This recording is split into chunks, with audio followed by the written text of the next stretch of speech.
নমস্কার দাদা, আমি বাপ্পা মণ্ডল। আমি একজন কাবেরী সিডের প্রতিনিধি। আমাদের মাঝে উপস্থিত আছেন আমাদের আরবিএম স্যার কৌশিক সিংহ রায় মহাশয়।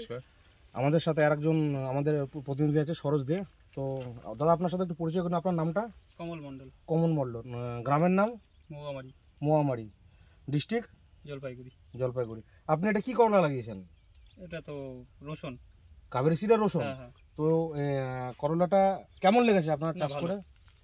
তো ফলন বলতে ফলন ভালো, প্লাস জিনিসটা কাটাটা আছে, এটার জন্য দামটা একটু ভালো পাওয়া যায়, প্লাস ওজনটা বেশি। এটা ওজন বেশি। ওজন বেশি। কালারটা এখন দেখে না, এখন মেন হচ্ছে ওজনটা আর কাটাটা। ওজন আর কাটা, হ্যাঁ, ওইটাই হচ্ছে মেন। আপনি কতটা জমি চাষ করেছেন? আমি এটা লাগাইছি প্রায় 3 বিঘার মতো। 3 বিঘা মতো লাগিয়েছেন। 3 বিঘা এখনো পর্যন্ত কতবার ফল তুলেছেন?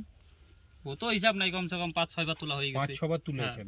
তাই এই 5-6 বারে এখনো পর্যন্ত আপনার এভারেজ কত ফল পেয়েছেন আপনি? ক কুইন্টাল? আর কত কুইন্টাল? কুইন্টাল হিসাব করতে মানে একদিনে আপনি কতটা ছিলেছেন? মোটামুটি 1.5 টন 2 টন।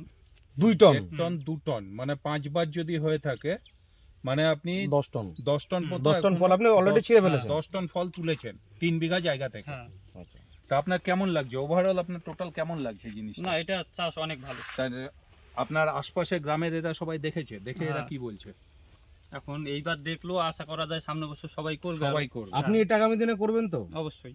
কাবেরী সিডের রসুন। একবার ভিডিওটা ঘুরিয়ে চারিদিকে ফসলগুলো দেখিয়ে দাও একবার।